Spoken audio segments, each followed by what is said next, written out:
Welcome to another episode of Breakout Creator, where we explore the inspiring individuals making a difference in their fields. I'm your host, Dominic DeTana, and I'm excited to introduce our guest today at your Krav Maga, a self-defense and martial arts specialist with a passion for mental health and good habits. Let's get right into it. 196 million views. Can you believe that? At your Krav Maga, we've got my guest, Marcus Kowal. That's crazy. I had no idea. How'd you know more about cool? my stuff than I do? Right? Wow. So you have 681,000 subscribers, 385 videos, 12 million likes. You have 264 minutes of video you've made, 37,800 shares, 93,000 comments, 37 hours. Years of watch time. Years. Wow. Yeah, whole life. That's crazy. Older than me. How'd you know these things? How do you find this? It's a website called Buzzalytics, not sponsored. I have totally been shouting these guys out, but They should pay you now. right? That's crazy. You know what's funny? Because a lot of times I get asked by people like, "Oh, how do you do social media?" You, if anyone knows, I don't know anything. Like I literally don't. I remember when You got to know something. I know what I do. Yeah. I know self-defense and fighting. Right. But I don't know social media. And you're the one. You guys were the ones that's like, you need to do TikTok. I'm like, I just learned hashtags. I don't need more social media. And that's just over a year ago. So you've only been on social media at like all platforms for a year or TikTok. So I have a big Twitter. I have a fairly big Instagram. really? Facebook. Yeah, but TikTok, I've been September, I think it was last year. I don't know if you're able to, you probably know better than I do. And then someone told me before, and I'm like, I did one video. I'm like, I don't want to do this. I don't want to learn anymore. Yeah, let's see. The only other thing it shows that I can see right away is your views, like highest videos. So you have 55 million views in this video, but I have those over here I can show too. Why do you want to go right into one of your most viral videos? Whatever you want talk to about do. that? Sure. You know what I find really interesting about what you're doing is that you are like all of my guests have been doing different. They're all in different industries, and you're in this kind of martial arts industry. And the fact that you found like a niche, I think, is really important to talk about and share with an audience listening. Maybe there's other martial arts students. I personally know a martial arts teacher in New Jersey. I'll send this and share it to, that'll listen and hear your perspective, who's actually just getting into social media like very, very recently. So nice. To talk about like anything that you've been doing that has been working, is very important and valuable information for new people. So this video has 55 million views and it's only 13 seconds long. Yeah. And you know what's funny? And this is one thing that I still am figuring out, I guess. I'm not teaching anything in that video. And that's one of the things that we started doing. So I am a martial artist, right? I'm a kickboxer, I'm a boxer, I'm a professional MMA fighter, but I'm a black belt in Krav Maga. So what I focus on isn't necessarily just martial arts, it's self-defense. And what I started doing, the reason why I got into it was because it was after you had been at the gym and someone sent me something saying, what do you think of this? And it's funny because this video is not that old. Right. Is this more recent? Okay. Yeah, it's only a few months old. Okay. Wow. But the reason why I started doing this was because of one of those videos where a choke from behind in the car, a strangulation with an apparatus from behind in the car, and the person that was doing it had over 2 million followers and millions of views on there, and infuriated me because if you do what these people are showing, you will die. Right. Like if you have a bad jiu-jitsu coach, if you have a bad kickboxing coach, MMA coach, you can fight a few times and you can get beat up and then you can go, oh, I need to change coach. But when it comes to self-defense, the problem with self-defense is you get one chance. Yeah. And that can be the difference between life and death. And, then that's what I do now. Like I find these complete, lack of other words, clowns that are teaching stuff that will get people killed. And I've had some people reach out to me, people are, because I'm not that confrontational as a person, right? Like I try, I like positive things and be positive. Of course. And some people are like, oh, why are you calling these people out? Because if you actually look, if you have 2 million followers, Yeah. and 1% of your following believes what you do, Yeah. that's 20,000 people that believes. And the only thing worse than not knowing self-defense is thinking that you know self-defense, right? Yeah, true. So, and some people are saying, oh, this isn't a common situation. It isn't as common as it was back in the days with mafia and so on, right? Strangulation from behind in the car. But it actually is a fairly common type of attack for Uber drivers, Lyft drivers, taxi drivers. Really? Yeah, not necessarily like someone trying to, a professional murderer who's there to take their life, but they do get attacked a lot from behind. And the defense that I do for this works outside of a car as well. And so what's this defense that you're talking about here? so in this video, what I'm making fun of is someone was showing a video of, all you have to do is recline your seat backwards, right? You slam it back onto the person behind you and it's supposed to hurt them and it's going to create slack. But like just scientifically, like it's so dumb. The person is pulling force not to where you are. They're pulling past your point of where you are, right? So when you recline your seat backwards, they're going to continue to pull. And it puts you actually in a worse position because now you're basically in their lap. Right. But what I'm making fun of here is like, what if you have an electric seat? Yeah. Right? And you're sitting there and by the time you get back there, you're dead, right? So, and I've done a few of these. There's so many. There's another one with the seatbelt. You actually sent that to me one time. Yeah. One of the seatbelt ones, and you're supposed to put the seatbelt through on the inside. And again, and so what I do a lot of times, what I've come to realize as far as social media or TikTok, and it bothers me because I want people to learn self-defense. Like it's funny because a lot of people, when I've tried to read up on social media and what I need to do is like find a niche, like I got that down. I know what I do. Yeah. My problem is how do I get that to people? How do I make people understand that anyone and everyone can learn self-defense? I don't care how old you are, gender, strength, size, and all those things. Anyone can learn self-defense. Right on. So for me, the niche part was easy. Like this is what I do. I've lived this life my whole life. I opened my first gym when I was 18 years old, right? So this is what I do. Now, what I'm learning is with TikTok is it's got to be entertaining, right? So what I tend to do a lot of times is I find one of these absolute garbage videos of self-defense. Yeah. I make fun of them for two reasons. One is the entertainment aspect, and two is a little bit controversial, right? And I don't mind. Sure. Calling these people out, Yeah. because it really does bother me because they're risking lives, for the sake of likes, right? That's what they're doing.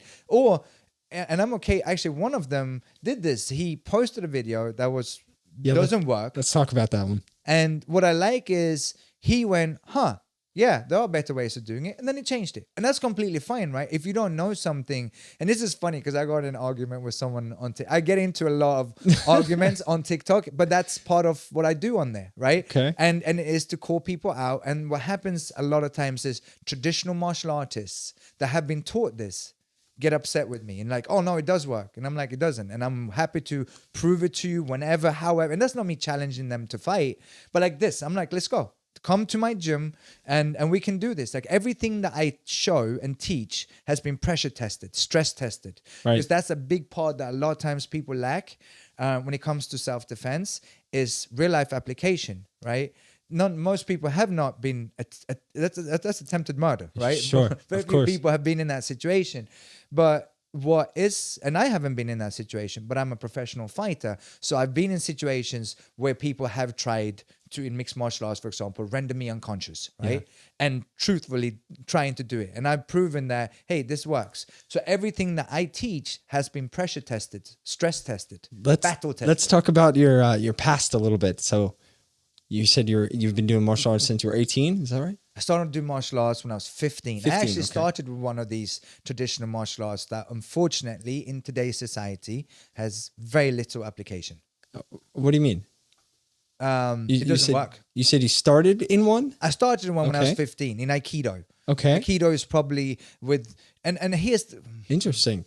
because what I do is I make fun sometimes of traditional martial arts, but it's not the martial art in itself. It's not the martial art that I make fun of.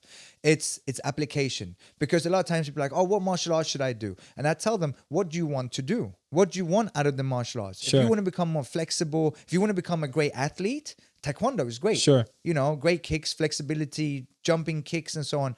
But if you want to learn self-defense, that's not going to be very useful for you. And then when I get these people from other martial arts saying, oh, no, this works. Traditional martial arts are called traditional martial arts because they look the same today as they did 5,000 years ago, right? And we know now that that doesn't work. So it's not about ego. Like I didn't invent 95% of what I teach. Someone taught me that. There's no ego. There's no it's not me versus you. It's this doesn't work. And that's all I care about. So I don't care whose toes I step on to teach realistic street self-defense with emphasis on realistic. So I started doing martial arts when I was 15. I started with Aikido. I did some karate. I did some Taekwondo. When I started doing martial arts, I started doing martial arts for one reason and one reason only. Is because I wanted to learn how to fight. Okay. I wanted to fight. And did something happen? Did something cause that to happen? That we could talk about? Or? Yeah. No, like I wasn't on a good path in life. Like I loved fighting. And some people are going to look to that as like, oh, you know, trouble. Like, yeah, but I was 15, you know, I didn't live in a bad area of Birmingham, England, but I went to school in one of the roughest areas of England. There was a lot of fight and English people love to fight. Okay. And I enjoyed it. I enjoyed fighting. Like there's a reason why hooliganism started in England, you know, Really? English people. Yeah. It's something to do with islands, Australians, English, Hawaiians, they're just tough. The Irish people, Scottish people, they're just tough people. Wow. I think it's they get bored on the island and they just want to learn how to fight. So, you know, I started doing it for the wrong reasons. You know, I wanted to learn how to fight better. And I realized very quickly, like, Aikido and Karate was not the way to go. And then I started doing kickboxing. And I fell in love with it. You know, I was 15, 16 when I started doing it. I had my first fight when I was 18. Wow. I turned pro when I was 23. So when I started doing martial arts, it was about fighting, right? It was about competition. But what was good about it was like martial arts truly changed my life, I feel, because the more I've always been an adrenaline junkie. Like I love those butterflies in my stomach. It's till today, Absolutely, right? yeah. And you know, part of it with the running and like I need those things where it scares me, you know. And so by starting kickboxing, starting fighting, it got me to not have to look for that type of stuff outside of. The more I trained, the more serious I got. You know, you get your aggression and your frustrations out in the gym and you start eating healthy because you got a fight coming up and you don't want to do other things, causing trouble. Like I don't even want to fight outside of the ring because I don't want to hurt my hands because I would have fights coming up and so on. Right. So the more I trained, the better of a path I got onto, and now, you know, I still teach kickboxing, mixed martial arts and Brazilian Jiu-Jitsu, MMA, but Krav Maga, which is the self-defense that I teach. Krav Maga is the official training for the IDF, the Israeli Defense Forces. So a very battle-tested system, right? Wait, before we get into that, how long were you fighting in? Did you fight in the UFC or? I fought for Strike Force, which is now part of. I was the first Swede to fight there, but I got into mixed martial arts really, really late because I turned like what year? I turned pro in 2001 in kickboxing, and at that time MMA, you know, the UFC was in its infancy, you know, and for the longest time, you know, I lived in Mexico. I used to fight down there, boxing and kickboxing, and it was all about like you stay up, you stand up and fight. You don't go on the ground and do that stuff. Okay. And so for a long time, I didn't want to do that. And in the early years, boxing and kickboxing were not threatened by mixed martial arts. You know, they were the biggest sports, and MMA was the ugly stepchild, right? But now MMA is much bigger than the rest of it, and I did my master's in sports management at Cal State Long Beach, and my thesis for my master's was on professional boxing. And at the time, that was my life. Like I wanted to become a professional boxer. Wow. But when I did my thesis, you have to do it from a neutral standpoint, right? And the naysayers, so at the time, professional boxing was illegal in Sweden, where I'm from originally. Oh. So when I did my thesis, I had to do it from a neutral standpoint, and the naysayers that didn't want to legalize professional boxing, it is today legalized in Sweden as well, but the naysayers were the medical society. And I was looking at studies, and up to 85% of professional boxers have some form of brain damage. And that's when I realized that, you know, I don't know if professional boxing is the way I want to go. So that's when I transitioned into mixed martial arts. And especially at the time, I was, you know, a lot of fighters weren't great strikers. And I'm like, I'll stand and trade with anyone almost at the time. And then my weight class didn't really exist in mixed martial arts. I fought for the first legalized promotion in California, which was TFA, Total Fighting Alliance. Back then, there was no amateur MMA. It was only professional. You couldn't fight amateur in one of the most brutal sports in the world. If you play any other sport, basketball, soccer, ice hockey, you are going to be amateur before you turn pro. But in one of the most brutal sports in the world, you had no opportunity to fight amateur, only professionally. But I had already fought kickboxing professionally, so I was okay. And then I got into MMA. But, you know, I fought my first pro MMA fight in 2008, 2009. And then I had a lot of injuries. That was already towards the end of my career. You know, I had been a pro at that time for, not end of the career, but like towards the end. And I had a lot of injuries, and, you know, we didn't know a lot of times what professional training looked like. You know, we would do our own thing, and that I overtrained a lot. I know that today, and I have a lot of injuries because of it. So fights were fought through. It wasn't as organized as it is today. And, you know, there was no, the amateurs are very important because it will create a path for you into the professional leagues. So, yeah, I was the first week to fight for Strikeforce, which is today the UFC. But yeah, it's funny when people look up like, oh, you only had, I think it's 9 pro MMA fights. I'm like, yeah, I did. But I also had some 50 fights before that between boxing and kickboxing. So, you know, I've had quite a lot of fights, and a lot of fights don't exist at all on media. But, you know, my original fights were on VHS. Nice. Yeah. So how did you transition from fighting quite often to having your own school? That's a great question. So while I was doing my master's, I was teaching at Krav Maga Worldwide, which is, you know, one of the original Krav Maga centers. So Krav Maga is only focusing on self-defense. And we can get into that in a little bit. But a lot of times people ask me, what's the difference between fighting and self-defense and self-defense? Because there is a difference. There's many differences, but a main fundamental difference. And so I started working there, and I was also working at the time, interning for Oscar De La Hoya for Golden Boy Promotions. And that was what I wanted to do. I wanted to have a professional boxing career, and then I wanted to become a promoter. But as I was interning, I realized this is not the direction I want to go in. And, you know, it was a lot of traveling and so involved, you know, because they were going all over the country. And when I graduated, I'm like, okay, who can get me a visa so I can stay in the country? Because I didn't even have a green card at the time. So Krav Maga Worldwide provided that. And still, when I was working there, self-defense and working at the gym and teaching classes, that was my job.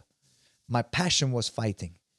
And as a professional athlete, you have to be selfish, right? So I would teach, and that was what I was doing. But my career was what I was doing. But now, when I've transitioned out of fighting, I retired about 3 years ago, I think. You know, I still love fighting, but I love mixed martial arts. People ask, what do you prefer? And I just love combat. I love boxing, kickboxing, mixed martial arts. I love it all. I love Brazilian Jiu-Jitsu, Sambo, Muay Thai. I love it all. But what I realized over the years, and that's thanks to Krav Maga, most people at my gym even, they don't want to be fighters. They just want to get into better shape, and they want to learn how to defend themselves. Yeah. So I worked at Krav Maga for many, many years. And then I realized that I was very passionate about what I was teaching, and I wanted to be as realistic as possible. And it was just time for me to open my own place. And so I did. And, you know, with no money, like what I had to put up my house in order to be able to do it. And I opened my first location, and then I opened a second location, and a third location, and a fourth location. Wow. I had 4 locations in March of 2020. Now I have 1 location. But, you know, and that's really, really important. And I thank martial arts partially for that. You know, I'm an entrepreneur, right? I'm a businessman as well. And it's important to be able to realize where we went wrong, right? No one could have foreseen the pandemic. Right. I guess you could have had, but you know, knowing when it was going to come and so on. And I realized that, you know, I had to cut some branches to save the tree, right? We're in California. My industry was shut down for 15 months, right? So with that said, you know, during the pandemic, we pivoted hard. We can't control outside forces, Yeah. but we are in charge of what we do with it. And you've seen some of the stuff that we did during that time. You know, I have a nonprofit as well, and I'm like, what do we do now? You know, and I had to save the business, and it gave us an opportunity to restructure the business. My business model is different now, but it was actually a blessing in disguise. A pandemic is not a blessing to anyone, right? Sure. But as far as the business side, because I realized that I'm very passionate about what I do. Like, I don't want to do anything else for the rest of my life. I love what I do. And I realized with having 4 locations, all I was doing was driving around between these 4 places, putting Yeah. out fires. Interesting. And it took my passion away. It really did. And I didn't realize that until I was able to sit back and start again, right? It's almost like a reset button. Yeah. And go, what do I want? Where do I stay within my bandwidth where I can still have my passion and give my passion to others? Because that's what you've asked is, I'm no longer a fighter, but I'm still a martial artist. A fight career is a short career. Professional athlete's career, with the exception, I guess, of golf, probably, maybe some other sports, is very short. And especially fighting, because it takes its toll on your body. Yeah. 10 years at a professional level is a long fight career. So, but I'm a martial artist. A martial artist you can be for life, right? So I want to give what I've been taught. I've had some amazing coaches, and I want to take what I've been given and give it to people. I feel like everyone should be able to defend themselves. Now, is there any type of exercise that you do daily? Yes. Yeah. Yes. What I do you- run what every do you single do? day. I know someone else who does that. Yeah. What day are you on today? 960 something. You know, I have on my phone, I have a little button that I push, and it just pops up and tells me how many days. 963 days in a row. That's you're double mine, or more than double. I'm on 498, I think. Okay. So what's funny? So I run every day. I do mobility work every day. Yoga, stretching. I call it mobility. I actually am yoga certified, not because I want to be a yoga instructor per se. That's not my passion. It's all part of martial arts, in my opinion. But because of a lot of injuries I've had, I want to understand the body more. So I did a yoga certification course. And from all the injuries I've had from fighting over the years, that has helped me a lot. So I do mobility work every day. And I say mobility, not yoga, because mobility also includes strength, right? In order to if a muscle is tight and short, it also tends to be weak. So we want to strengthen and lengthen. And that's truly where my passion is today, is performance, human performance. And when I say human performance, it's not just the physical. Because yes, physical health is part of mental health. But mental health, there's no mental health without physical health. But you can have all the physical health without the mental health being in check, right? We see, unfortunately, all the time professional athletes committing suicide and so on, right? So just because you have physical health doesn't mean you have mental health, but there's no such thing as mental health without physical health. Now, you had shared a book with me called The 5 a.m. Club, or 5 a.m. Club. Yeah. And I read that book maybe a year ago. And there's something he talked about habits. I think that was the big part of it. Like, one of the big takeaways, just keeping up with your habits. And Habits is everything. yeah, I wanted to hear your perspective on that, because I'm very inspired by you and keeping up with this and being consistent. Has, like, you've always been in my head thinking about that. And, like, one of the main reasons I'm consistent. It's helpful to have someone along for the ride. So it's absolutely, and I love seeing your stuff. Like, it's funny because I just had this conversation with one of my members a couple of days ago, and I told him that you inspire me, and he goes, "How can I inspire you?" It's emotional to talk about it, just because he's a different human being today. He used to be 380 pounds. Wow. He lost 200 pounds. It's 180 pounds. Wow. His doctor told him, you won't live to see 50 if you continue like this. For his 50th birthday, or just not long thereafter, I think, or before, he did a Spartan race with us. All right. He's Cool. lost another human being, right? He lost 200 pounds. Wow. And I said, that's inspiring. And that's like my members, my friends, people that I sometimes don't even know, that I see online. Like you, I see both, right? Now in person and online. But it's all inspiration. Like, you want to go fast, go alone. You want to go far, you go as a group. And that's really important to remember, that we do things, even though social media brings out the best and the worst in the world, I would say. And if you want to find the the bottom of humanity. You can definitely find that on social media, but we also have to remember all the good that social media does bring. You know, people are held, and companies can be held accountable. And if you want to be inspired, it's an endless world of inspiration online, regardless of what you do. You know, I get inspired sometimes. Some video comes up of someone painting. I hate painting. I don't have a. It's funny. I don't have an artsy bone in my body. The only art that I can do is martial. And so, but I can watch and go, wow. You know, I can, and it still inspires me, even though it's something I don't do. Right. So, it's important to have people around you that share your values. And I posted, so I have two TikToks actually. One, which is I separated them. I don't know if this is the right thing to do, but I realized very quickly that people come to your Krav Maga to learn self-defense. They might not want to know about me and my life, because I do a lot of other things, right? I'm a philanthropist. I'm a father first and foremost.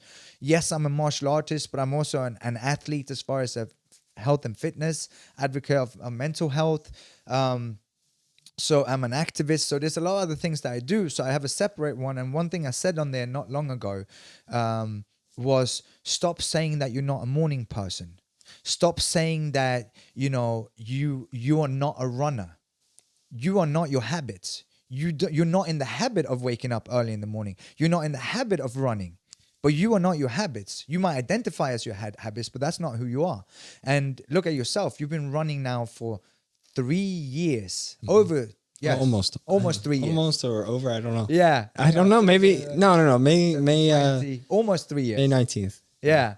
And you know, and creating these habits is everything. And we just passed the day when the biggest lie of life has been told, which is the 31st of December, when people around the world say, this year is going to be the year. This year is when I'm going to get in shape. I'm going to get healthy. And I work a lot with private clients, which is different. So I have personal clients where I'm teaching them self-defense, mixed martial arts, whatever they want to learn, right? Yeah.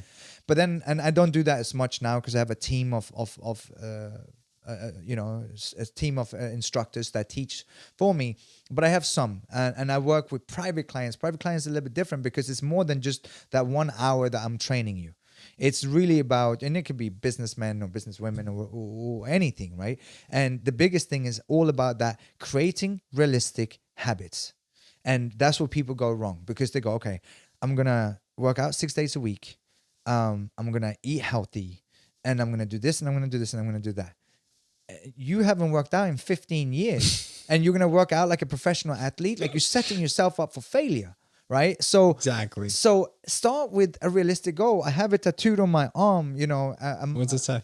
A journey of 1,000 miles begins with a single step. Yes. Very cool. And it's a very true thing. And the further you are from your goal, the shorter that step has to be. And what I mean by that again. Say that again. The further from your goal that you are, the shorter the step has to be. And what I mean by that is, a lot of times people say mind over matter. But your mind is going to be the first thing to give out because your mind isn't trained, right? So when you go to bed, and I know you've been there, you've gone to bed and I'm like, oh, I'm going to run tomorrow morning. And you wake up and you're like, oh, I'm too tired. Oh man, it's what, 45 degrees? Totally. Right? I'm tired and I'm cold and I want to just sleep and the bed is so warm. That's not motivation. You're not motivated to go run. Like, motivation, we have to remember, motivation is an emotion. Right. Motivation is a fleeting emotion. Right. So when you went to bed, you romanticized it in your brain going, oh, I'm going to go run. I'm going to feel great. I'm going to wake up. I'm going to have energy for the rest of the day. Many days I wake up with zero energy. Zero. And when we prepared, you were part of it. When we were preparing for the backbone, which was a 72-mile run. I do ultra marathons, right? I can tell you there were many days the body was aching and we didn't want to go run 20 miles. And so what you have to replace your motivation with is discipline. Discipline will be there for you, but discipline has to be trained. And you can't think that you're going to start as a professional athlete when you haven't been disciplined in your life in 25 years. So how can someone start to be disciplined? That's a great question. You have to start with small, attainable goals. So every goal, I just taught a class before I came here. Yes. And I told my team, I told Perfect. my students in class, I asked them all, I said, what's your New Year's resolution? What's your New Year's resolution? What's your New Year's resolution? And many of them didn't have any. And I said, set New Year's resolutions. It's good for you. It's goal setting. It doesn't have to be on the 31st of December, but hey, here we are. So Sure. we might as well do it now. And then someone said, I want to lose weight. Someone else said, I want to become more flexible. And I said, those are not goals. Those are wishes. Yeah. Goals have to be SMART goals. They have to be specific, measurable, attainable, realistic, and time specific. If they're not those 5 things, they're not goals, they're dreams, they're fantasies, they're hopes. You need to have all those 5. Specific, measurable, attainable, realistic, and time specific, timely. So what I do when I work with clients is basically that. I create a roadmap. And a lot of times, you know, they come afterwards like, oh, thank you for helping me. I'm like, I didn't do anything. I sat down and designed a roadmap for you. Yeah. I said, this is where you are. This is where you want to go to. Here's the map to get there. Right. So, but I just gave you the roadmap. You're doing the work. Yeah, I'm holding you accountable. How do you hold them accountable? That's we check in every week and we go, did you do what you were supposed to do? And here is another thing. I taught something in Georgia a while ago. It was a seminar for men in Atlanta, Georgia, and it was a group of successful men, very wealthy. You can't go and do one of these events if you're not. And we sat a night and we talked about like their fears, because fear is obviously a big part of when it comes to martial arts and self-defense and so on. And the most common fear among all of them was the fear of failure. And fear of failure takes many faces, right? Many shapes and so on. But the fear of failure was that for most of them was letting their families down. So now what happens when we do the check-ins is they're like, oh, I didn't do it. Or sometimes they'll even lie, right? Like, oh yeah, I did it. Like, so show me that you did it. But what's important to understand is I'm not here to judge you. I'm here to help you, right? We are going to fail. And that's a big part of it as well, is accepting failure, that part of the process. So when I had to shut down 3 or 4 gyms, to some, they would be looked at as a failure. For me, it's a learning lesson. I need to understand that a pandemic can happen or something else, right? That's going to affect me. So if you think that every success story is, you know, roses and rainbows, you're insane, because I don't care. You name the person who you consider successful, they have failed, and they've failed many times. And I jokingly often say that, you know, everyone writes books on their success. I'm going to write a book on all my failures one day, and that's going to be much more beneficial to people than anything else. So coming to terms with that, we are going to fail. There's no such thing. Like, this is a great example of truly being able to see failure. I don't look at it as failure, because someone will learn something from it, but go, okay, this video only has 500 views. Why does that one have 55 million views? Right? Now, TikTok is a magic place where like it is like a magic place. There's a video Oh, which one? a little further down. If you scroll down. I got about the top 6 it shows. Oh, really? Maybe top 10. So it close. Stops me, yeah. There's one where I say it's the most important video when it comes to the fundamentals of social media. When it comes to the fundamentals of self-defense, right? To understand, and it's the saying, "Sic vis pacem para bellum," which means if you want peace, prepare for war, and that's a really important lesson to learn. Whether you are a soldier, or whether you're a fighter, or if you're a civilian. And that goes to mental health as well, right? To prepare ourselves, our mental health, because we are all going to go through rough things in life, right? And that's one thing that we don't learn. We don't learn in school about grieving.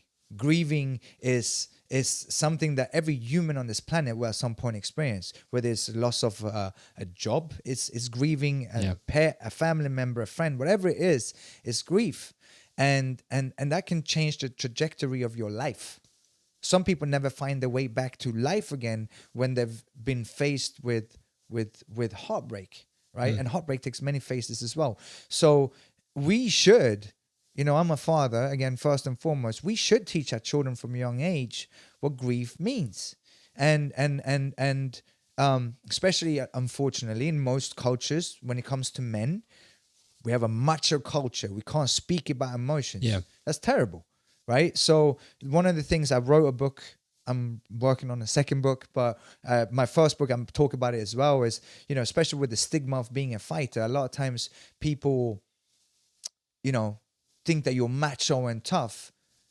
If I can open up and speak about emotions, I think it will help a lot of other men, especially anyone. We have to be careful these days about what we talk about. But for me, you know, I'm a man, and I can only speak for who I am and what has helped me along the way. I don't care if you're male, female, non-binary, wherever you are.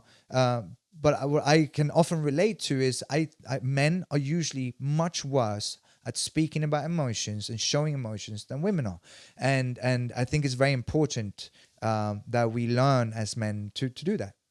Just personally, I feel like I've been noticing lately, like even trying to talk about certain emotions has been difficult just because I haven't had practice. Yeah, and so I've been writing in a journal on my phone. Good. And I've started a new streak, and I use an app called Day One. And I have a little button that I put in shortcuts. So if I click it, I've been writing for 18 days.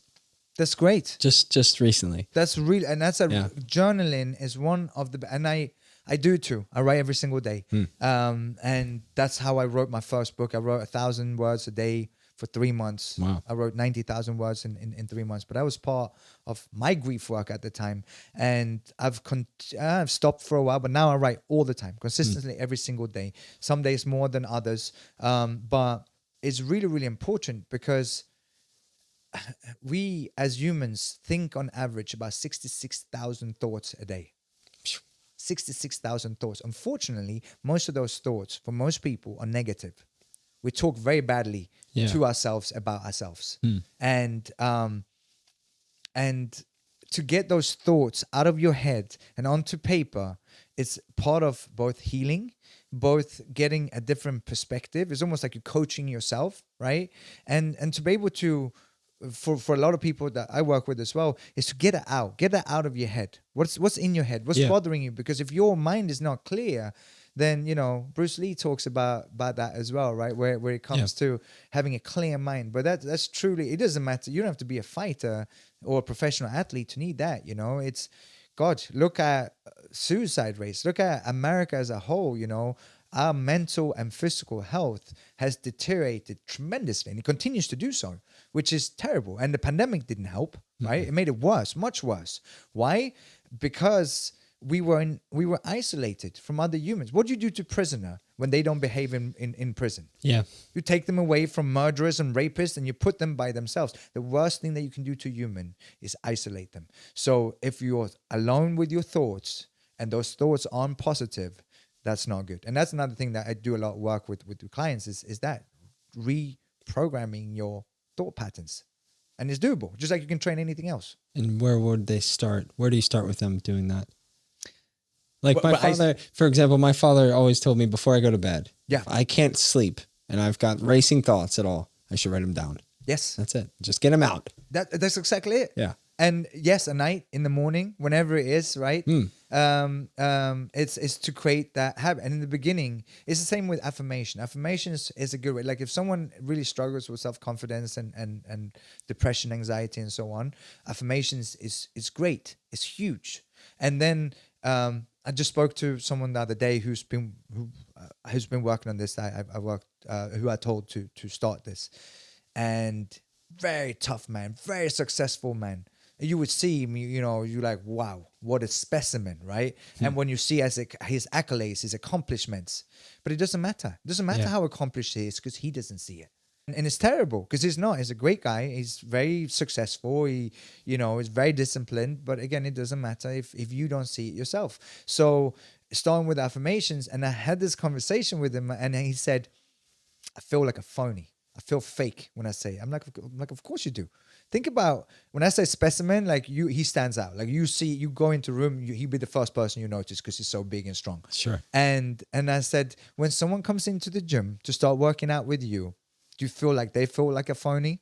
Like they feel like a fake? Absolutely. Right? So And to start feeling good from working out, start seeing some results. We normally say, people ask me all the time, like, wait, when do you start seeing results? Usually 3 to 6 months, right? 3 to 6 months. And if you're working out, lifting weights, you know, your bicep, it's tangible. You can see it. It's growing. You can lift more weights.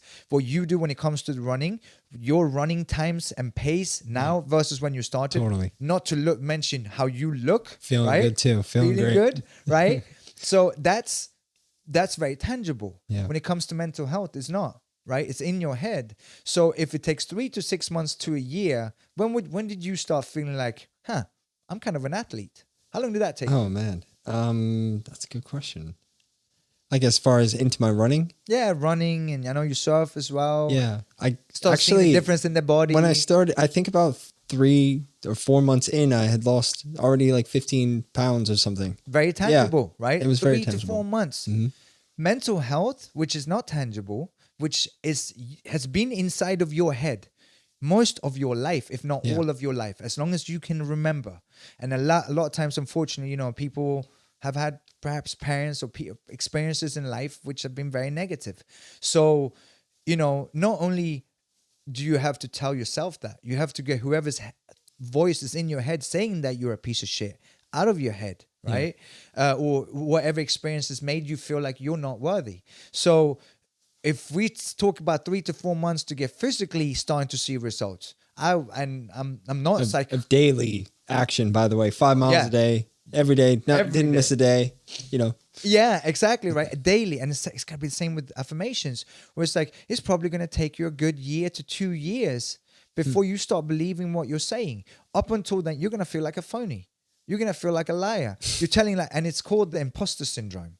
And the imposter syndrome, I see all the times, like it's one thing that I had to learn. You know, I grew up in gyms, in fight gyms. So for me, that's my place. That's my home. The smell of sweat, tears, and Vaseline. I almost Vaseline for we put on our face when we're sparring, Tiger Balm and so on, right? Okay. But that's my home. But to even recognize like, oh wait, for most people it's intimidating to walk into martial arts gym.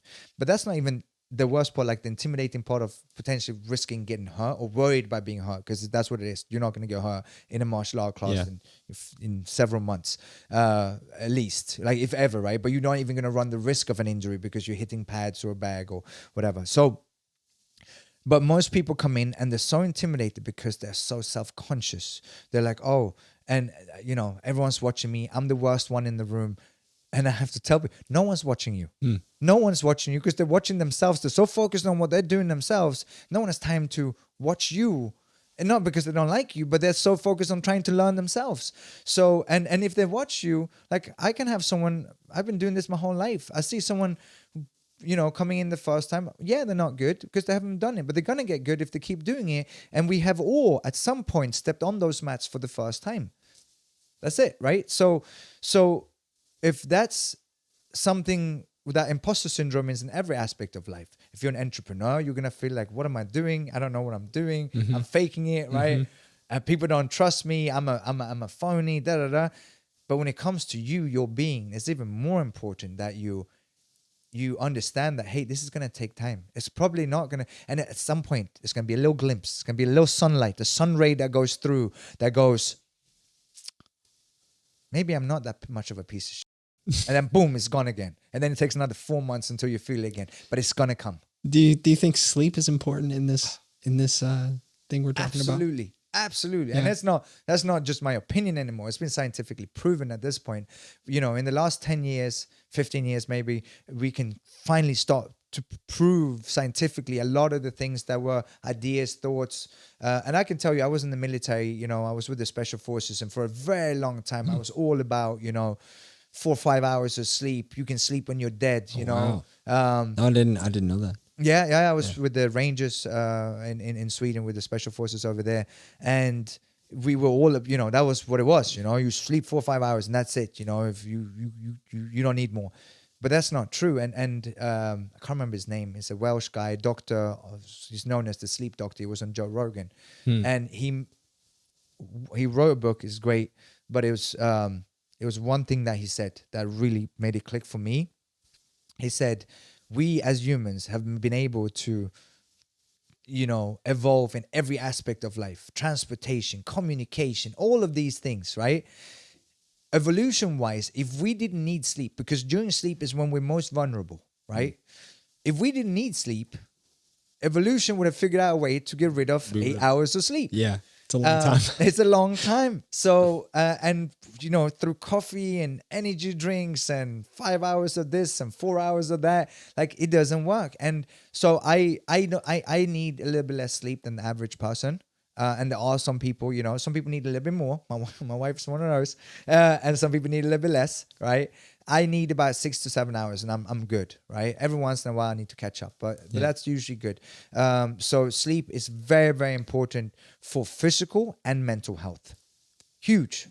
Okay. I know you're a long distance runner. Yeah. Right. You like to do some long distance runs. Yeah. Some pretty extreme runs. Yes. What are they called? Ultra Marathons. How did you get into doing those? Why did you start? Why did you want to do that? That's a great question. Because a lot of professional athletes struggle. I didn't much with the professional athlete side because I had so many other things going on and I didn't identify just as a professional fighter. But a lot of times fighters and athletes in general struggle once they leave their sport because that's been their identity for so long. Interesting. For me, what I struggled with partially was the need for adrenaline, for that rush, for something that scares me, that BHAG.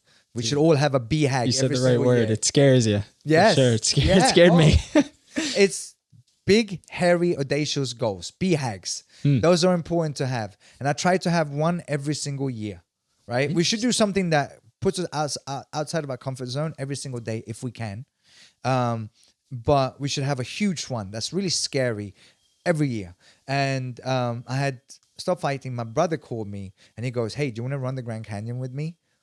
From rim to rim to rim," which by the way is 50 miles with 22,500 feet of elevation change. And I was like, yeah, sure. And did you have any prior practice before that? So this was in 2018, 2019 maybe. Okay. I had run a marathon in 2004, the LA Marathon in 2004. Okay. So you're like, I could do this. Yeah, I'll be right. Yeah. But, and I was like, okay, how hard can it be? Like as a fighter, we have to run to keep our weight down and for stamina, right? Yeah. So I'd always ran 3 to 5 miles. I'm like, how hard can it be? You put one foot in front of the other and you go, right? Yeah. So I started training for it. I had 4 months to get ready for an ultra marathon. Don't recommend that. Have more time. And the Grand Canyon is like a cult thing among ultra runners because it's so difficult because of the heat. It was 108 degrees when we were running. The elevation changed. There's no real roads. It's just like trails. I've fought for a long time. I've been physically hurt many times. I've been mentally tested many times. It's one of the hardest things, in some ways, the hardest thing I've ever done in my life. Ultra running. So I ran because I had to run as a fighter. But ultra marathons, running in general, has really, truly, it's so important to me for mental health as well. And I'm sure it is for you as well. Right, it's part of the habit, right? I'm a run streak is what it is. Yeah.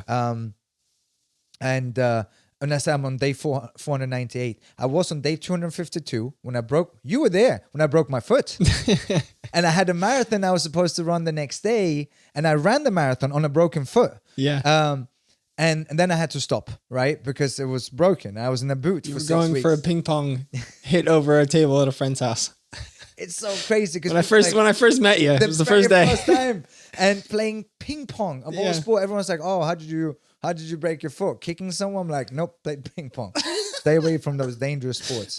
And then I stopped running, and then I started running again, and then I was on day 263. I did the backbone, which was a 72-mile run from Santa Monica to Point Mugu. That you were part of that training. Yeah. And then which was crazy, by the way. You just like, let's go on Sunday. We're going to run 20 miles, what was that trail outdoors with the mountains? Oh, beautiful though, right? Yeah. Oh, it's horrendous, but it's beautiful. Yeah. And then you're like, oh, oh, let's go that way. And we're going down the mountain and it's like a hard cliff. Oh man, that training. Your training's crazy. It's awesome. Yeah, it really was. And what was great when it came to the Grand Canyon, I did. So one day I ran. I'm like, oh, I got 25 miles in, and I'm talking to my brother, and he goes, "Was there any elevation?" I'm like, "No, it was flat." He goes, "Have you seen the Grand Canyon? You know where you?" I really was very underprepared for the Grand Canyon. Yeah. Like I didn't even know what the trails we were gonna do. And he goes, "You need elevation training." Because of the elevation change, right? And same with the backbone, we had to really prepare your legs because your legs. Look, the backbone took 23 hours. There was a lot of things that towards the end that got really difficult. And you're gonna run out of everything. You're gonna run out of calories. You're gonna run out of energy. Your legs don't want to go anymore, right? And that's why it's so important as well when it comes to mental health, right? Where on the runs, and like you have your ups and downs, like it feels like you're running on clouds, and then every step is hard, right? But that's life. That's the representation of life. Life is not a sprint. Life is a marathon. So it's something I will never give up, the running. I want to do more ultras. At one point I want to do 100-miler, which is the ultimate goal. Not the one in the Sahara. The Moab. Yeah, that's what David Goggins did. Yeah. And I got to run with David Goggins. No way. Yeah, in March he came out. Wow. Yeah. Cool. Yeah. He mentioned it actually in his last book that just came out. Yeah. He mentioned the run that we did down in Hermosa Beach, which was really You cool. turned me on to that book. Oh, yeah. And he just came out with the second book, and apparently I have a couple of friends who read it already. Okay. It's just as good. Oh, I gotta listen to it. Never finish or something. It's never done or something like that. Okay. And after the backbone, the 72-mile run, which was 36,500 feet elevation change, my hip just gave out. I had to stop running again for 6 weeks. I went to LA King's doctor. And he said, "You're bone on bone in your hip. You need a full hip replacement. Wow. Have cartilage in between." No way. Yeah. And then that's when I did my yoga certification. I'm like, well, Might as well, right? Yeah. Figure out, if I need to get cut up, it's going to be needed at some point, but let's see if I can do without. So I started doing all this mobility work and research on feet and knees and hips, and I've run an ultra marathon since, and and I can kick again. It's very common for kickboxers to have hip replacement because of all the kicks that we do. And then same with my neck. I have a 3-millimeter herniated disc in my neck from all the fighting, the whiplash, and the pressure from the submissions and so on, the wrestling. And same thing, my thumb was going numb, and two of my friends, two fighters in the UFC, have had the surgery. I got the doctor's information. I'm like, you know what? Let me do some research. Let me go in and really figure out if there's something I can do, because if I need the surgery will always be there. But anytime someone puts a knife into you to do work, you run the risk of never being able to be fully range of motion and recovered, right? Yeah. So and now I have to constantly work on it. Same with my neck. Like I can train again. I couldn't do jiu-jitsu for a long time because of my neck, and I'm back to full training again. I'm going to compete at some point again. What books are you reading right now? Oh, great question. I just finished a book yesterday. The first, what's the date today? Third, I think. So I tend to read a few books at the same time. I usually have one that I listen to, and then one that I read on my phone, and then a physical copy of a book. My physical copy that I'm reading is called 101 Ways of Changing the Way You Think, I think it's called. Okay. And the one I'm listening to is called Untethered Soul. Okay. Great book. I've heard of it, yeah. Yeah, and then I started the second. I have another audiobook because I've been waiting for it. It's the Born to Run, which is I've started reading that one. Yeah, they just came out with the second one. Oh, no way. Too. Yeah. What? Okay. So very inspiring, and I love the Tarahumara, the Mexican running people. So inspiring. Yeah. That's one of my bucket list goals one day, is to get to run with the Tarahumaras. And then I just finished a really good how to speak to small children so that small children will listen. And that's a great book. As a parent, I recommend it to any parent, anyone that's going to be a parent, even if you already are a parent. Like, it's never too late to change, right? But it's really, we think we're so different as adults to kids. We're not. like it's helped me in communication with adults as well, and great book. But definitely for parents, something that I recommend. Was there any books that inspired you, like most of all, over the past couple of years? That you can attribute some of your inspiration for? Yeah. Too. God, I have so many. So this year or 2022, I read 22 books. Like I read at least around 20 books a year. None of them fictional, all either about self-growth or business. David Goggins' book is definitely very inspiring. Since we mentioned that one, Can't Hurt Me is something I highly recommend. And then it depends when you do it. For business, From Good to Great. And also, and the continuation of that book, it's a lot of it's research based. It's Great by Choice. And then This is great. So I'll take a note and oh yeah, go I and share listen to this. these. So every year I write like a quick summary of the books that I read, if I think they're good, what they were good for, what was good about them. Yeah. There's another book that was great called The Road Less Traveled for Business. I think it's called The Road Less Traveled. I can give you this afterwards. Sure. But yeah, there's so many great books out there. I just wish there was more hours in the day to read. My favorite book, and it's more than the last couple of years, but one of my absolute favorites is Man's Search for Meaning by Viktor. Yes. Oh, Very- such a great book. Yes. I love that book also. Yes, yeah, and that's again understanding. Like Viktor Frankl said it the best. And I think I'm a living. I try to live it every day. The ethos of we can't choose what happened to us. There's a lot of outside forces such as a pandemic, right? Like there's nothing you can do about it. But what you are always in control of is how you react to any situation, any given situation that you are in charge of and that you can change. So, that's something that every human should understand. Very, very good. Now, bringing it back to being a creator, since we're here on Breakout Creator. Yeah. Not only do you have that one video with 55 million views, you have like a whole list of others that have millions of views. Yeah. And I was just wondering how your strategy has changed over the year or 2 years since you've been posting. What you've learned along the way. What would you tell somebody who's just starting out and, how to be consistent with posting? And, there's a lot of different things we could talk about for content. Yeah. It's funny. Like I could talk to you about martial arts and performance all day long. I don't think I'm a good creator. And I've learned. Okay, so what I've learned. So the martial arts I'm known for a long time, and I've done research, right? And I've asked you questions as well. When it comes to being a creator, okay, looking back on I remember what you were doing when I first met you. You were taking your YouTube clips and you were posting that on TikTok. Yeah. With the black parts on top. Yeah, that's not good. And I think just switching that alone made a big difference. Because you're because you're choosing to post the right aspect ratio for the right device. Like we're shooting in vertical. This can go across all the platforms.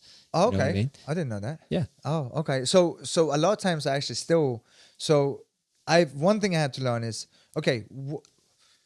two things. One, who's your audience? Who do you want to listen to you and why?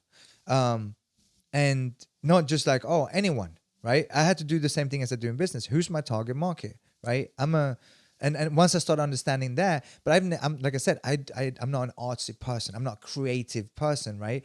So I realized what's good about social media is you get direct feedback. How many views? How many people liked it? And was there a lot of comments, right? So it was interaction, right? Yeah. So I realized that those videos that I want to give to people are not the ones that do the best, because people, first and foremost, want to be entertained, right? That's why they go on social media. And they don't necessarily want to learn about a topic that's not that positive, right? You're learning something that you hope will never happen to you, right? You don't want and that's one of the main fundamental differences. When I fight professionally, I fight because I want to fight. I fight because I get paid to fight. I know who I'm fighting, where I'm fighting, and the fight starts when the referee says fight. Sometimes even when I lose a fight, people come up and congratulate me on a good fight. There's no such thing as winning a fight in a self-defense situation. Even if you win, quote unquote, beat the person up, get away from a sexual assault situation, a robbery, whatever it might be, you are still going to be traumatized. You are still going to deal with nightmares. You're still going to potentially, depending on how serious of a situation it was, going to deal with PTSD. Right? So there's no winner in a self-defense situation. And that's a big fundamental difference between the two, right? So it's not a positive necessarily a positive topic that I'm covering, right? So I had definitely very hard to start to figure it out. It took us a little bit to get the engine rolling. Yeah, absolutely. Engine moving. So what I've realized, and then understanding the different social media platforms, TikTok versus Instagram versus Facebook versus YouTube. And I've now realized through trial and error that what I truly want, what I want you to do is to learn self-defense. You're not going to truly learn self-defense. You're not going to learn from just watching. You need to do, right? You need to, like anything in life, you can't just watch it. You got to do it. TikTok is all about pop, pop, pop, right? Watch, scroll, next thing, scroll, next thing, scroll. Entertainment. I want to be entertained. Entertain me. So I have to do entertainment videos that are kind of funny. Not all the people that watch those and find them funny are going to continue to watch. But usually what I do is I do one entertainment. Someone will get upset and, like, oh, my ego is hurt. And then the next day I'm going to go and I say, come back tomorrow and I'll show you how to deal with the situation. I don't know if it's the right thing to do, but those videos, the ones where I show what to do not have anywhere close to the amount of views than the ones that are just entertaining. And I'm sure you get it too. There's always people complaining. Video is too short. Show me what to do. You didn't teach me anything. I don't want to wait until tomorrow. What if it happens today? And I always jokingly say, all right, well, tell them to come back tomorrow.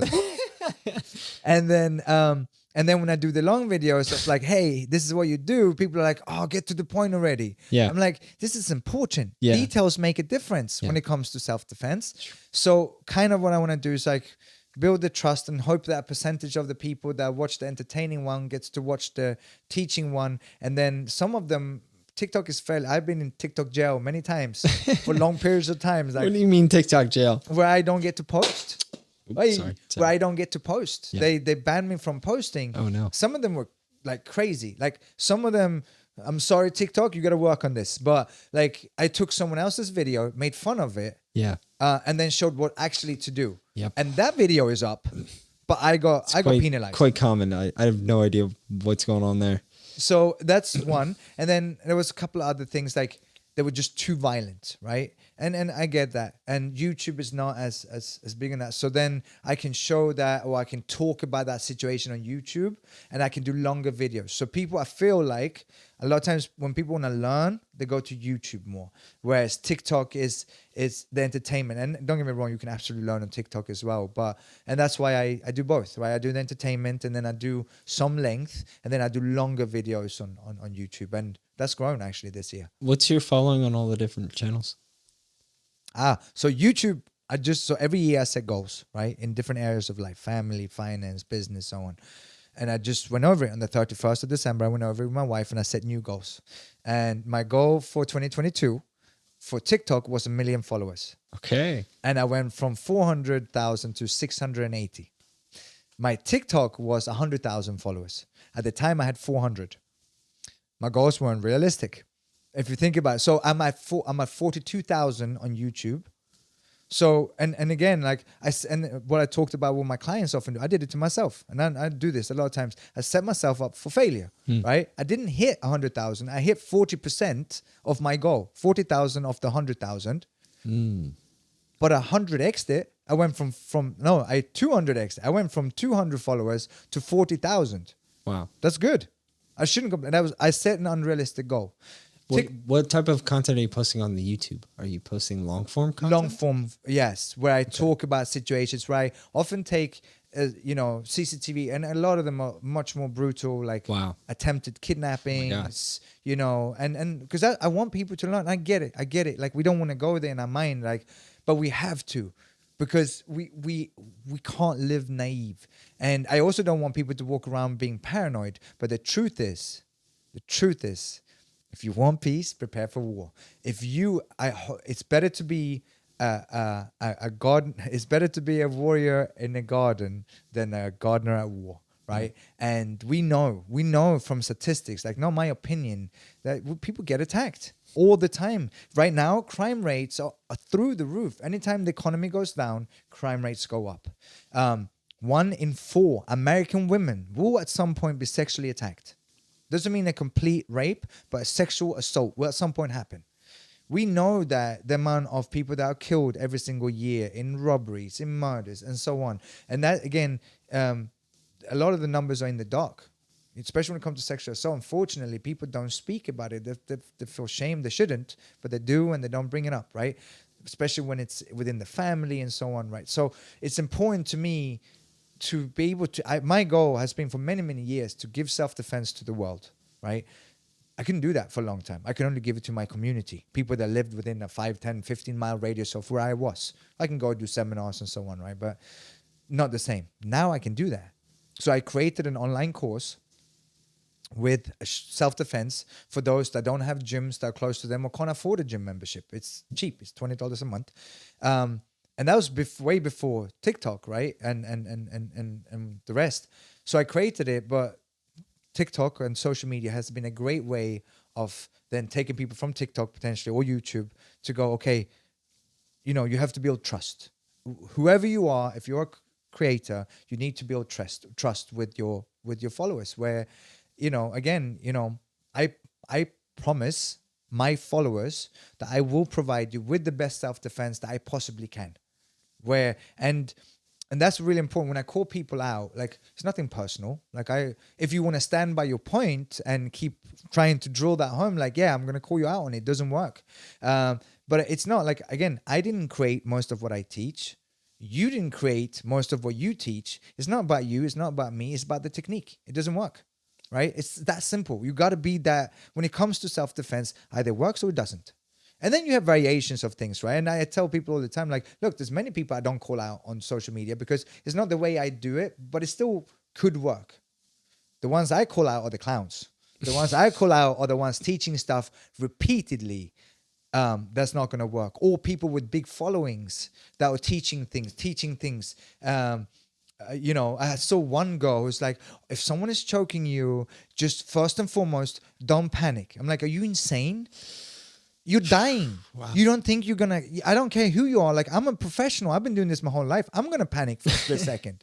And then the second thing was, she's like, just hold your breath. Why? It makes me angry because it's not an air choke. When someone is actually putting something around your neck or even your hands and choking you, that's not an air choke. That's a blood choke. You cut in the blood supply to the brain. You can hold your breath. I can hold my breath for 2 minutes. When someone puts me in a good choke, I'm going to be out within 4 to 6 seconds. Wow. 4 to 6 seconds. No way.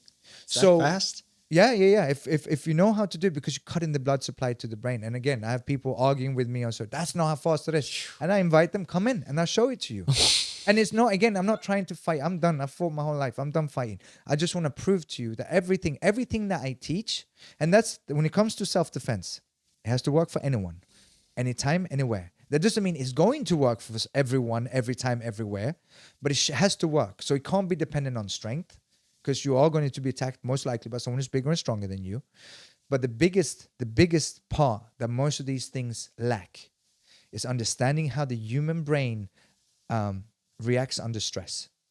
Your fight-flight response, when you have what's called an adrenaline dump, the proper name for it is your ASR, your acute stress response. And the best example I can give, if you ever played charades with your Uncle Joe, and you know he has 60 seconds to give you something, and you sit and you're like, I don't know what it was, and then you look and it goes, that looked nothing like what you were supposed to do, right? And then that's in a friendly environment, having fun with family. But because you have 60 seconds to do it, that's your stress level's gone up. Yeah. And you can't do it. Now imagine fighting for your life. Right? Oh my gosh. So It's a great example. yeah, well, Very great example. so I might not be great. I might not be great at social media, but I do know what I teach. So, creating authentic, realistic, whatever it is that you do, right? And then creating that trust with your followers, and then it has to be entertaining, because it's hard to build something, or at least have value, right? If it has to have some type of a value. If you want to learn how to play guitar, it has to be someone who's teaching you how to do what you, not just showing how good you are at playing guitar. If that's what you're doing, if you want to be a guitar teacher, you have to give value, and you have to give it for free. I give a ton of free content on social media, and some say, oh, it's not going to affect your online self-defense that you're teaching, and like, truthful. And then I love when people are doing like, oh, you're just doing this for likes. I'm like, look, I'm doing okay, I'm fine in life. Like, the especially social media is not going to make or break my life, nor is the online course, right? Yeah. But I'd rather give stuff for free, and then make less money from it, so I can give self-defense.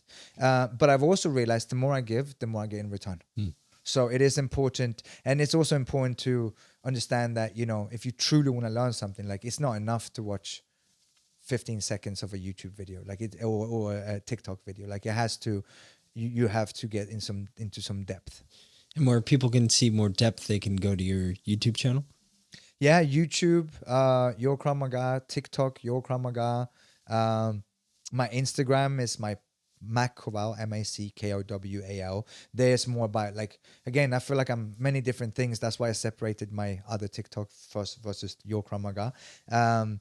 Because, again, I'm an activist, I'm an ultramarathon runner, but I'm a father first and foremost. And I think I'm pretty good at living life. Like, I enjoy life. And that's, in the end of the day, I do a lot of speaking engagements, and when I speak, it's on ending drunk driving and grief, right? After having lost my 15-month son to a drunk driver. And when I speak specifically on grief work, what I say is, that was my most difficult fight ever. But I've won. And how can you know that you've won? Well, because I can stand in front of people and say that I'm happy. I can genuinely say that I'm happy. I have a scar on my heart that will always be there, but I can be happy. We are all going to have scars, battle scars, physical scars from fighting, but might not be everyone's. So you're going to have, but mental scars, we are all going to have them. But that doesn't mean that you cannot be happy. And I've faced, I don't think there's a worse pain to face as a human, and than that of losing a child. Again, it's something that will always hurt. It's a pain that will always be with me, but I can enjoy life. And we're here for such a short fucking time. We might as well enjoy it. And so my personal Instagram is more about that. And then, and What's that foundation called? Liam's Life Foundation. Yes. And Liam's Life. That's important as well, to have, again, when it comes to the United States of America, I clearly wasn't born in this country. You can probably hear that when I'm talking. But, as a foreigner who moved to the US, I am a citizen. I'm legal, immigrations. I always looked up to America in some sort. I used to watch movies and wanted to come to the US. And then when I came here, I'm seeing this, and it's deteriorating. Physical and mental health is deteriorating. And I want to be part of the change for that. And that part of that is unfortunately political, because this country have lost its course, because it's all about, politicians are no longer focusing on what's most important and best for people. It's just unfortunately just about money, and it's time to change that. And truthfully, that's what I want with social media. I want to be part of changing the world. Do you have any social media that you've made about this foundation? Have you pursued that at all? Yeah, so Liam's Life Foundation has its own. You got to share that with me so I can help any way I can. Thank you. Yeah. Remember, Liam's Life is the Instagram, and liamslife.org is the nonprofit's website. And we're working on some great things. I can't speak about it officially yet, but we've already had the bill introduced to lowering the legal BAC in the California. Unfortunately, it was killed, but it's going to come back. I will, at some point, make sure that the legal BAC in the United States of America is 0.05 instead of 0.08, which it is today. That will save some 2,000 lives every single year. Not an opinion, scientifically and statistically proven.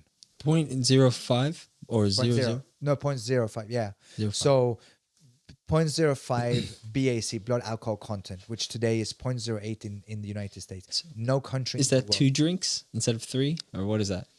For people. So I was the night understand. before Thanksgiving. Yeah. I was out with the Highway Patrol, California Highway Patrol. Yeah. They also hate drunk driving because they see the results of it.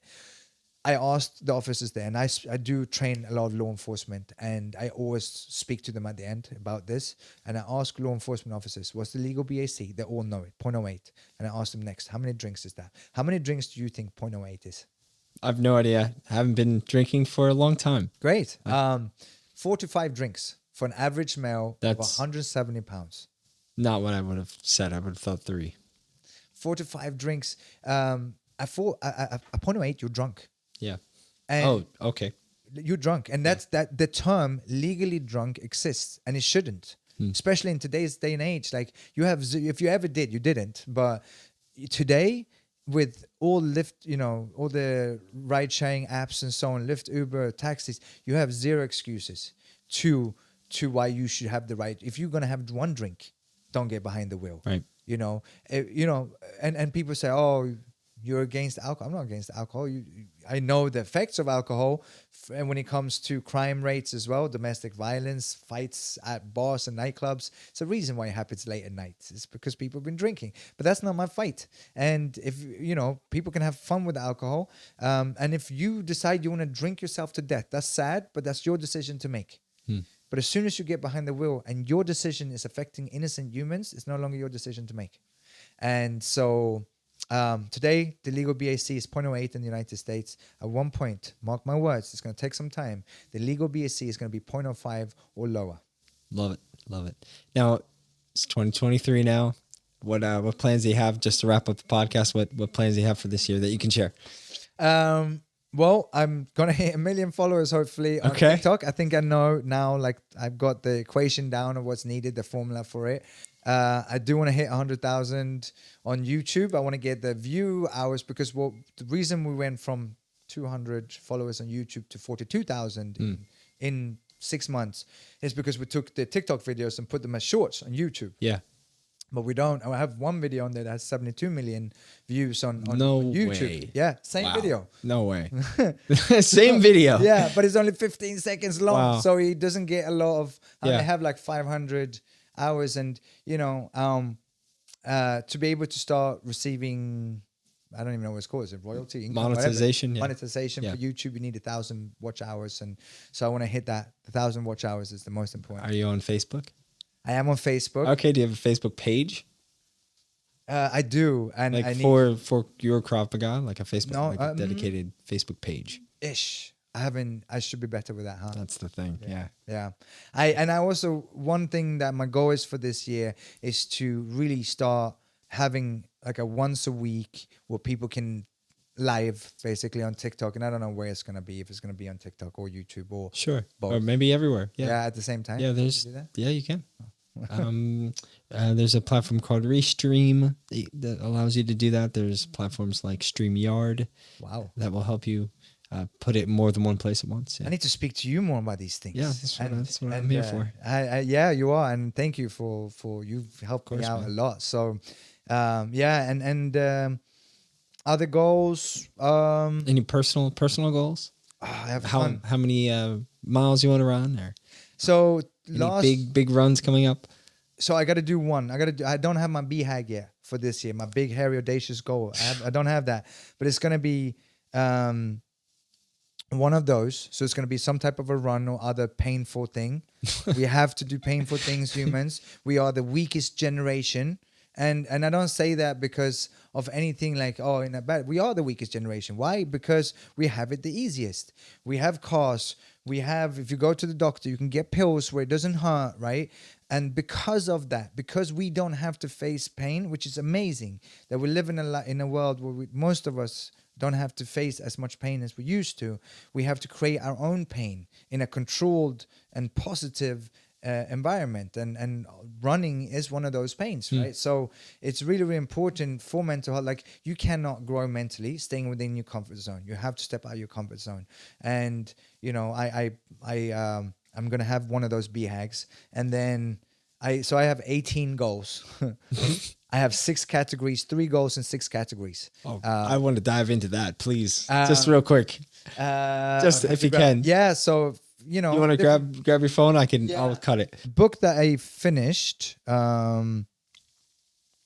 was called, so the other book was 101 Essays That Will Change the Way You Think. Okay. And The Untethered Soul is the one that I'm almost finishing. And then the other book that was on parenting is How to Talk So Kids Will Listen. Okay. And goals were... So some of them, more personal. I won't share those. Sure. But as far as... So one of my goals from last year that I didn't hit was doing the splits again, all 3 directions. But I have because of my hip, sure. It was very hard for me to do that. So this is a my goal of mine. of doing the sure. splits. Yeah. Yeah. Why not? Just to be flexible. Yeah, it's a great goal. And one of the things I realized, so one of my goals for 2 years ago was to do a handstand, right? And I thought, it'd be easy. I'm a professional athlete. It won't take 3-4 months. 2 years. And I still haven't done. Now I'm finally there because I was so tight and so weak from having bad posture from fighting for so long. Wow. So I've had to become more flexible, range of motion, sure. and stronger. So, because some of the muscles were just weak. So, how about, can you tell me the categories of goals? Yeah, sure. Personal, financial, professional, family, education, fitness. Okay. So fitness splits all 3 ways. Education, doing an accounting course is on education, for example. I can give you one on most of them. Sure. Family is one date night with my wife every 2 weeks, and bi-monthly family events.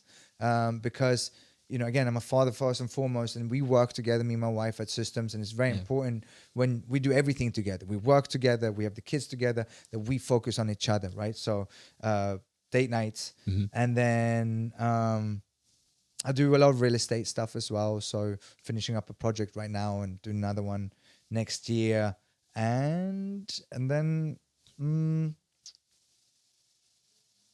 it was the YouTube one and the TikTok ones are some good ones. So good. It's important. Whatever you do, I don't care if it's within creation or something else. Set goals, realistic goals. And here's the thing: I've watched some people that are like, oh, this is what you need to do. They're on TikTok, right? Like TikTok coaches. They're like, just post. And for a while I was doing that. I'm like, oh, I'm supposed to post 2 times a day, right? And then the views weren't good, but I was posting things. I think Gary Vee even said that for a while. Yeah. Maybe on YouTube, but truthfully, you got to give something, in my opinion, right? You got to give something where, and I might be wrong because I'm clearly not a great creator when it comes to that, but you're doing great. At least for what I'm doing, it's got to have some value, right? I can post a million things of stuff that people don't want to know about, perhaps, but I don't know. And I think so, but, or at least you have to self-criticize, not to like call yourself a failure, like I said before, but you got to go, okay, this video did much better than this video.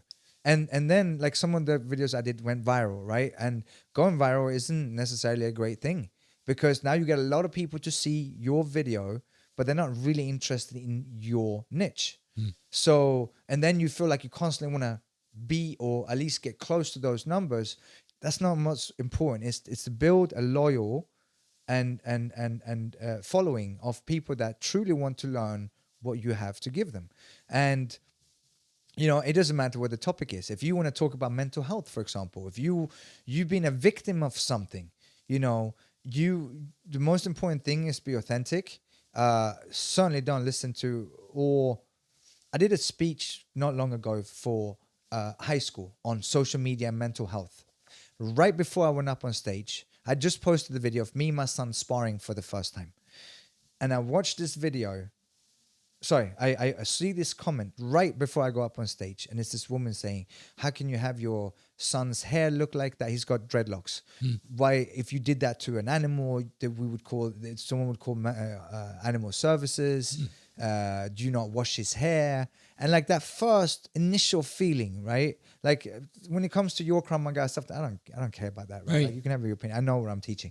But when it comes to like, wait, are you questioning me as a father? Yeah. Like, do you not think I wash my child? Like, wash his hair? So for a split second, right? And then the first thing I did when I went on stage, I read the message out loud to the whole high school, right? And I said, can you imagine what hell you live in when you go on someone's social media that you don't know, and you imagine, like, this was all about positivity, right? Like, it was an emotional thing. Like, it's me and my son playing together. And you manage to find someone negative about that. Like, can you imagine what personal hell that person lives in? Like, that's terrible. And I feel sorry for young creators. Say you're 14, 15, 16. Like, I'm confident. I'm confident in me. I know who I am. I know what I want out of life. I've dealt with media for a long time as an athlete. So that doesn't really affect me that much. But even that had a split second of an effect on me. Yeah. And I wrote to her. I said, just, you know, I just read your message out to a whole high school. And, you know, my son loves his dreadlocks. When he's ready to cut those off, he will.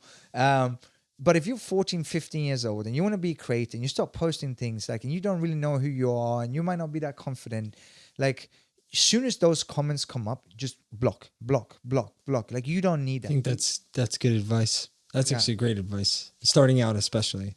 Yeah, because, you know, if you don't trust you 100% and you feel like, am I that imposter syndrome? Yeah. And then you have some clown that's dealing with, because you are not in a good place in life. If you go on social media and feel the need to put strangers down, like, you're not a happy human being. And you're right. Also, by posting and going viral, we were opening ourselves to these possibilities of new people coming in our lives more often and speaking their mind, and it could hurt, you know? Yeah, absolutely. So that's the biggest thing. Like, just don't listen to others. Do you create value and have fun with it. That's the most important. Like, do not say like, this is gonna be my future, even if that's what you want. Like, you can have that, but like, you want to make sure that you have fun with this, because like I have so much fun shooting these videos. And like, as you know, I just posting videos of me dressed up, you know, with a wig and a dress for something. Yeah, I saw that. and like, that's what, because I want people to see that. Like, yes, I'm teaching something very important, but it's a safe space that I'm doing it in, right? Like, I'm not, I think, you know, this one guy yesterday, he's like, oh, you're meathead, this and that. And I'm like, you can believe what you want. Like, I really don't care. I don't know you. We're never gonna meet. That's okay. But like, I'm not. You know, I'm not a meathead. Like, I love making fun of myself. You know, I don't care if someone feels a certain way about it, as long as like I'm authentic to myself, to my family, and to my close friends. Right. So as long as you can do that and have fun with it, and it's good to have backup plans as well, and just do it for what it's supposed to be. It's entertainment. Media is entertainment. On social media, if you want to be a fighter, like, think about yourself. You are a brand, whether you want to be or not. And don't say dumb things. I don't care where you stand religion-wise or politically, but keep it to yourself. It has nothing to do with anyone else. And you have to remember, you're a role model. So there's been great advice, man. That's great advice. God, you know, and if you do really feel the strong urge to post something about whatever it might be, make sure you do your research on that topic, or by peer reviewed research. Sure. by scientists that have spent the whole life, not 15 minutes on YouTube, the whole life on a topic such as self-defense, but also many other things when it comes to science as a whole. All right, Marcus, thanks for being here, brother. Thank you, guys. Cool. Let's go eat lunch. All right. Thanks.